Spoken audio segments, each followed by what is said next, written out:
The bill lands in the middle of the table. Somebody picks it up, looks at it for about a second and says, "Easier if we just split it."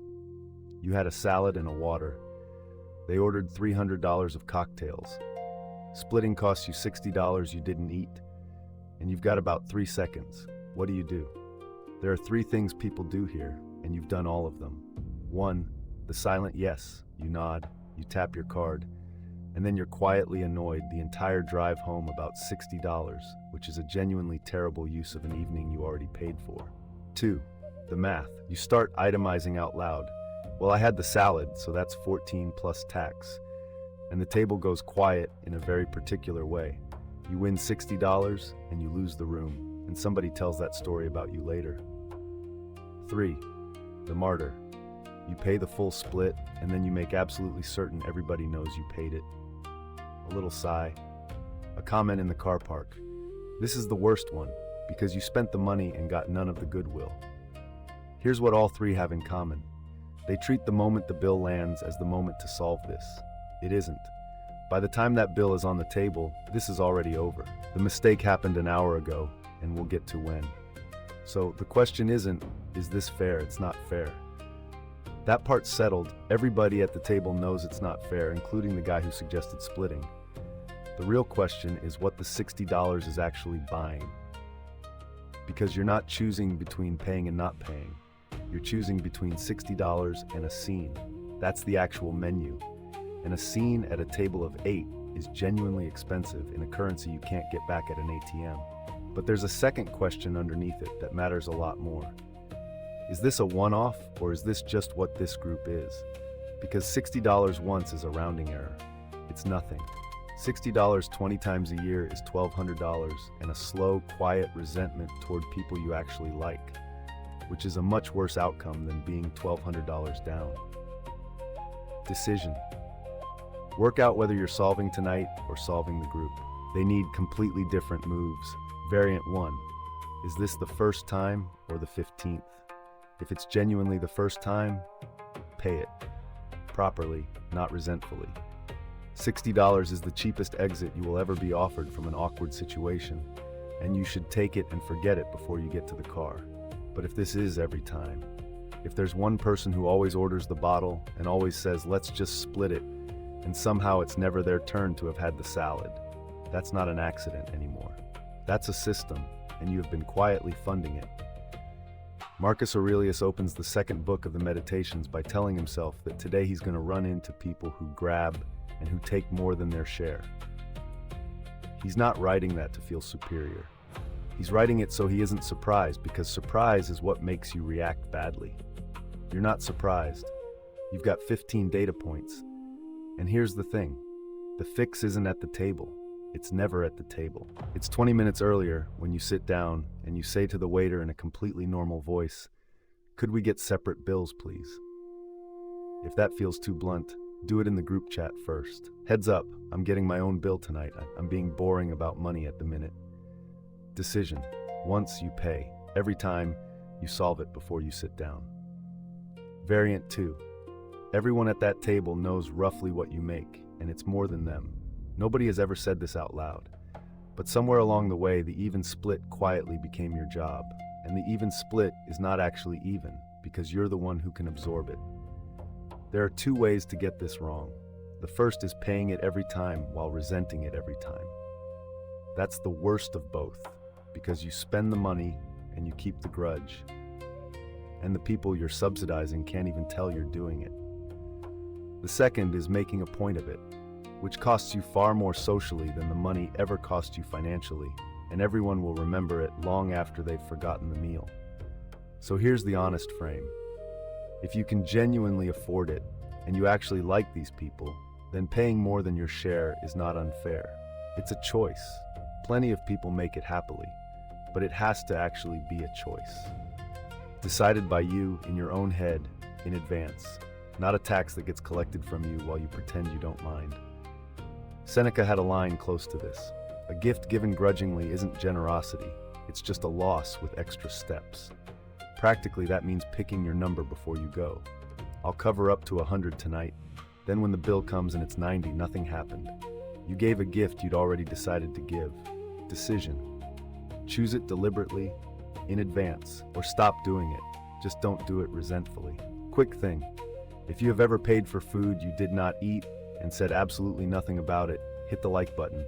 That's it. No subscribe pitch. I'm not doing that to you here, right? Back to it.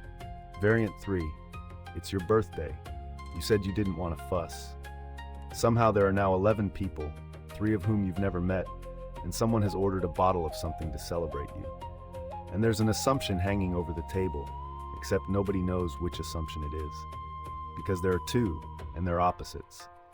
One is that the birthday person never pays. The other is that the birthday person hosts. Both are completely normal, both are held sincerely, and nobody has ever said either of them out loud in the history of birthdays. So there are 2 ways this goes wrong.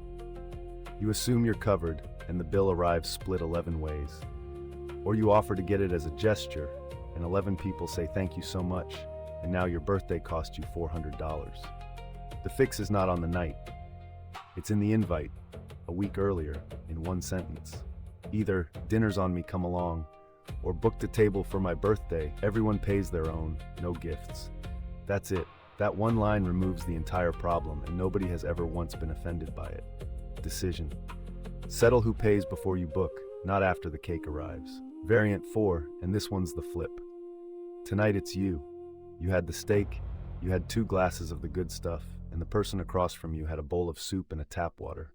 Say it first, before anyone reaches for anything. I had the most tonight, I'll put in extra. Do it before the bill even arrives, because the timing is the entire point. Said early, it's generous. Said after somebody else brings it up, it's damage control. That'll cost you maybe $20. And it buys you something genuinely valuable, which is the standing to ask for a fair split any other night without anybody being able to say a word about it. Because here's the uncomfortable bit. The person who only ever brings up fairness when fairness happens to favor them is not actually asking for fairness. Everyone can tell. It's one of the easiest things in the world to spot at a table, and it's very hard to come back from. Decision. Overpay, out loud, on the nights you're the one who ate. Variant 5. It's not friends. It's a work dinner and your boss is sitting 4 seats down. Completely different game, because the currency at this table isn't money. If you start itemizing a work dinner, quibbling over $30 in front of the person who decides your salary, that is the most expensive $30 you will ever save. Not because you're wrong, you might be completely right. It's because of what it signals about you in a room where you are being read constantly and quietly. Epictetus said to think of yourself as an actor in a play, and that your job is to play well the part you've been given. At a work dinner, your part is not accountant. So practically, if the company's paying, stop thinking about it entirely. That's not your money, and it never was. If it's genuinely coming out of your pocket and these dinners happen monthly, then you don't fight the bill. You change how you attend. I'll come for one and head off before food is a complete sentence. Nobody questions it twice, and it costs you nothing. Opt out of the format. Never out of the bill, in public, at the table. Decision. At work you pay and you move on. You fix it by turning up differently next time. All right, one more of these and then I'm done. This is episode 3 of 7. Same format every time. A different money situation you're actually going to run into, and a real answer at the end rather than a vibe. So if you want the other 4, subscribe. Otherwise, YouTube isn't going to bother telling you they exist. Right, the rule. Here's the rule underneath all 5. Pay the $60 once, then solve it before the bill arrives, every single time after that. Both halves matter, and most people only ever do the first one. Pay once, because fighting a bill in public always costs more than the bill. And I don't just mean the awkwardness. You're spending the $60, plus the rest of that evening, plus the version of you that now exists in 3 people's heads as the one who's funny about money. That reputation is very cheap to acquire and very expensive to get rid of. Then make sure you're never sitting in that seat again. And every real fix for this happens before you sit down. Separate bills asked for when you order, your number set in the group chat, ordering first and saying just mine on this card. All of it is early, none of it is at the table. Seneca reckoned people guard their money obsessively and hand out their time to absolutely anyone, which is exactly backwards, and it's exactly this. The $60 is not the expensive part of tonight. The 11 days you'll spend thinking about the $60 is the expensive part. Now, where that rule stops working. Two places. The first is when the number stops being small, $60 you absorb. $400 because two people ordered bottles of wine you never touched is not a social cost anymore. That's a real amount of money, and you're allowed to say something. Say it once, calmly and flat. I'm gonna pay for mine tonight. Those bottles weren't me. Flat is the whole trick. Not apologetic, because apologizing invites a negotiation. Not angry, because angry makes it about you.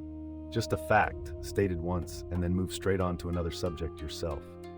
Whoever changes the subject first controls how big the moment was. The second is when this was never really about money. If it's the same person, every time, ordering the most and suggesting the even split, they have worked something out and they're running it. You're not being uncharitable. You've watched it 15 times. No payment method fixes that one. Separate bills will just move it somewhere else. That's a question about whether you like being around this person, and it happens to be showing up on a receipt. Decision. Small money buys peace. Large money buys one flat sentence. A pattern buys a decision about the person, not about the bill. So the bill lands. Somebody says easier to just split it. You had a salad.